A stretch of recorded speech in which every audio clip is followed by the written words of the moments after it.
श्री कृष्णाय नमः। श्रीमद् आचार्य चरण कमलेभ्यो नमः।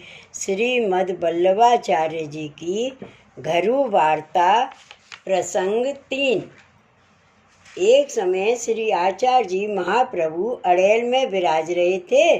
तब एक दिन भंडारी ने सवेरे आकर आपसे विनती की, महाराज भंडार में कुछ भी सामग्री नहीं है।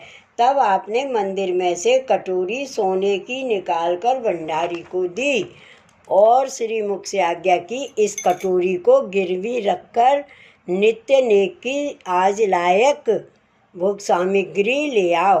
तब वह कटोरी भंडारी गिरवी धरकर सामग्री ले आया। उसकी साफ सफाई कर मंदिर में पहुंचाई। आपने रसोई सिद्ध कर मंगला से राजभोग तक की सामग्री सिद्ध कर राजभोग श्री ठाकुर जी को समर्पित किया। पीछे भोग सराकर आरती कर अनौसर कर वह सब प्रसाद गायों को खिलाया। कुछ यमुना जी में बहाया। आप भूखे ही बैठे रहे। उत्थापन का समय हुआ। इतने में ही वासुदेव दास छकड़ा सिंहनंद से आया। उसने आपको दंडवत प्रणाम किया और उसने सिंहनंद के वैष्णवों ने 30 मोहर श्री महाप्रभु जी को भेंट भिजवाई थी। वे आपके आगे धरकर उनकी ओर से साष्टांग दंडवत की। आपने सब वैष्णवों के समाचार पूछे और श्री मुख से कहा कि तुम इतनी मोहर मार्ग में कैसे लाए। तब वासुदेव दास छकड़ा ने विनती की, महाराज लाने के प्रकार को सुनकर आप चिढ़ोगे खींचोगे। तब वासुदेव दास ने जो उपाय किया था वह सब कहा। महाराज इन मोहरों को लखोटा लाख के गोले में भरकर उस पर चंदन चढ़ाते हुए मार्ग में चला आया हूँ और रास्ते में कोई पूछता तो कहना ये बैरागी है, यह शालिग्राम की पूजा करता है। इसी प्रकार थानेश्वर से चला और दिल्ली आया। तब वहाँ के वैष्णवों के घर प्रसाद लिया और मथुरा चलकर आगरा आया। वहाँ भी वैष्णवों के घर प्रसाद लिया। उसके पीछे बीच में 2 दिन बचे। वे चबेना से काम चलाया। गांव बाहर सोता हुआ आया। गोला फोड़कर मोहर ले आया और आपके चरणारविंद के दर्शन पाए हैं।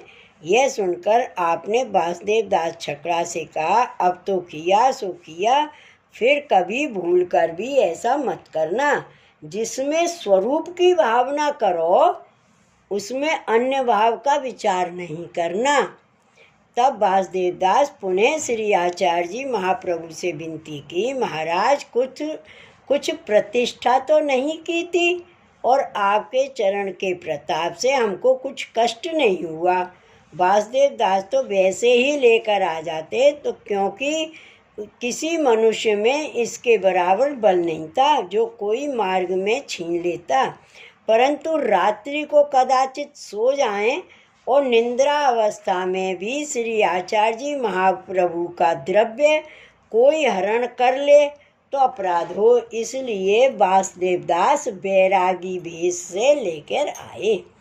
तब श्री आचार्य जी महाप्रभु ने प्रसन्न होकर भंडारी को बुलाकर वे मोहरें सौंपी और कहा कि तू पहले मंदिर की कटोरी छुड़ा कर ला। पीछे सब सामग्री ले आ। भंडारी मंदिर की कटोरी छुड़ाकर सब सामग्री ले आया। उस समय श्री आचार्य जी महाप्रभु ने उत्थापन से शयन भोग साथ ही किए।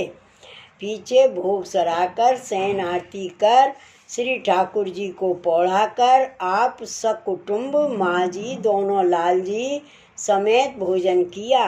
पीछे सब सेवक वैष्णवों ने महाप्रसाद लिया और वासुदेव दास छकड़ा को महाप्रसाद लिवाया। पीछे श्री महाप्रभु जी पौढ़े। इसके बाद प्रातः काल होने पर आपने देह कृत्य किया, स्नान कर मंदिर में पधारे। तब आपने श्री नवनीत प्रिय को जगाकर मंगला भोग धराकर पीछे मंगला आरती कर स्नान कराकर श्रृंगार करके राजभोग सिद्ध करके भोग समर्पित किया। समयानुसार भोग सराकर श्री ठाकुर जी की राजभोग आरती करके अनौसर किए।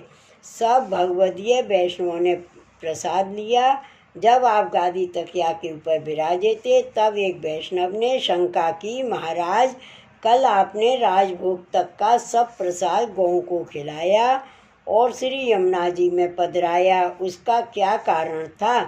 तब आपने कहा कि कटोरी धरकर सामग्री आई, वह भोग तो श्री ठाकुर जी ने आप ही के द्रव्य का अरोगा, वह तो आप ही का था। जो श्री ठाकुर जी का द्रव्य खाएगा वह मेरा नहीं, मेरा सेवक भगवदीय होगा, वह देव द्रव्य कभी नहीं खाएगा। यदि खाएगा तो महापतित होगा, इसलिए उस प्रसाद में से भोजन करने का अपना अधिकार नहीं था। इसके लिए गौं को खिलाया और श्री यमुना जी में पधराया। यह सुनकर सब वैष्णव चुप हो गए।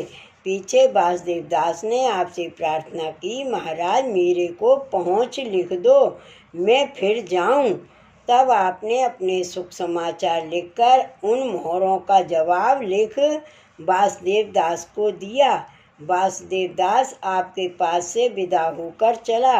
वह कुछ दिनों में सिंहनंद आ पहुंचा और वह पहुंच का पत्र वैष्णवों को दिया। तब सब वैष्णव उस पत्र को माथे चढ़ाकर पढ़ा और बहुत प्रसन्न हुए। श्री वल्लभाधीश की जय। श्री गोसाई जी परम दयाल की जय। जय जय श्री गोकुलेश, जय जय श्री गोकुलेश।